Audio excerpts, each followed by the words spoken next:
تو اللہ کے محبوب علیہ السلام نے ارشاد فرمایا کسی شخص کے لیے 3 چیزیں اس کی خوش بختی کی علامت۔ ایک فرمایا کہ الدار الواسع، کشادہ گھر اگر کسی کو مل گیا۔ دوسرا المرکب الحنی، تیز رفتار سواری، اس زمانے میں گھوڑے ہوتے تھے، آج اچھے ماڈل کی گاڑی آپ کہہ لیں۔ اور تیسرا فرمایا المرأۃ الصالحہ، نیک عورت۔ نیک عورت اللہ کا انعام ہے۔ اس کی تشریح بھی فرمائی کہ نیک عورت کون ہے۔ فرمایا جب تم اسے حکم دو تو وہ بجا لائے، اور جب تم اسے دیکھو تو تم خوش ہو جاؤ۔ تو یہ نیک عورت کی علامت بیان فرمائی گئی۔ تو نیک عورت آنے والی نسلوں کی ضامنہ بنتی ہے، اس لیے اچھی بیوی تلاش کرنا، اور کل وہ بیوی ماں بننے والی ہے اور آپ کی نسلیں اس کی گود میں پلیں گی، اور وہ ضامنہ ہے آپ کی نسلوں کی۔ اگرچہ یہ درست ہے کہ مرد کی اثرات اولاد کے اوپر مرتب ہوتے ہیں۔ الولد سر لابیہ، یہ فرمایا گیا کہ جو بیٹا ہوتا ہے یا بیٹی ہوتی ہے وہ باپ کا راز ہوتی ہے۔ باپ کے اثرات اولاد کے اندر ظہور پذیر ہوتے ہیں، اس میں کوئی شک نہیں، لیکن تربیت کا جوہر خاتون کے ہاتھ میں، ماں کے ہاتھ میں۔ تو مائیں ہی اولاد کو صالحہ اور پاکیزہ بناتی ہیں۔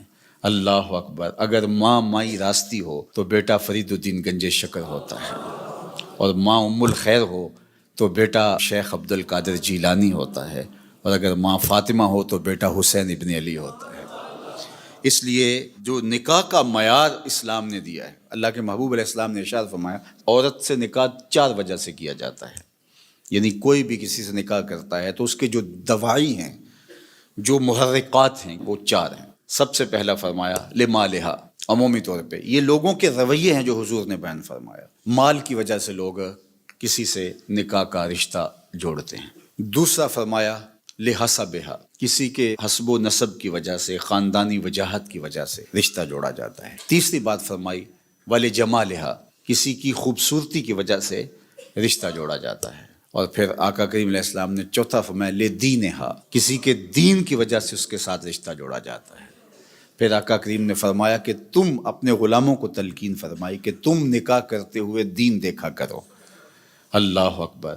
دین کی بنیاد پر، ہاں اگر باقی چیزیں بھی دین کے ضمن میں آئیں، دیندار خاتون صاحب جمال بھی ہو، صاحب کمال بھی ہو، صاحب مال بھی ہو، حسب و نسب کے اعتبار سے بھی وہ اعلیٰ مرتبے پہ فائز المرام ہو، تو یہ اچھی بات ہے، مل جائے۔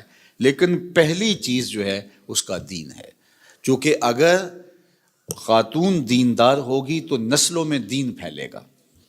اس لیے نسلوں میں دین کی ترویج یہ مقصود ہے مسلمان کا۔ ایک بہت بڑا شاعر ہوا ہے ابو الاسود الدؤلی، اس نے ایک دن اپنی اولاد سے مخاطبت کرتے ہوئے کہا کہ میں تمہارے اوپر تمہارے پیدا ہونے سے پہلے بھی احسانات کیے ہیں، اور تمہارے پیدا ہونے کے بعد بھی بڑے احسانات کیے ہیں۔ تو بچوں نے کہا کہ پیدا ہونے کے بعد کے احسانات تو سمجھ میں آتے ہیں، آپ نے ہمارے لیے ہمارے پیدا ہونے سے پہلے کیا احسان کیا ہے؟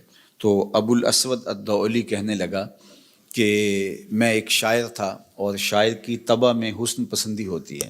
میں جب اپنی شادی کے مرحلے میں پہنچا اور نکاح کرنے کا میں نے سوچا، تو ظاہر ہے میری ترجیح تو یہی تھی کہ میں کوئی خوبصورت عورت تلاش کروں، لیکن میں جب ڈھونڈنے نکلا تو میں اپنے لیے خوبصورت عورت تلاش نہیں کی، تمہارے لیے با کردار ماں تلاش کی ہے کہ وہ میرے بچوں کی ماں بننے والی ہے۔ تو یہ وہ میرا احسان ہے، میں اپنی خواہشات اور اپنے جذبات کی قربانی دے کے میں نے آنے والی نسل کا سوچا ہے، اور نسل کی وجہ سے میں نے جو ہے وہ ترجیح دی ہے، چونکہ ماؤں پہ موقوف ہے اچھی نسلوں کی نشأت بھی، نہضت بھی اور تربیت بھی۔ تو جس طرح کی ماں ہوگی اولاد اسی طرح کی ہوگی۔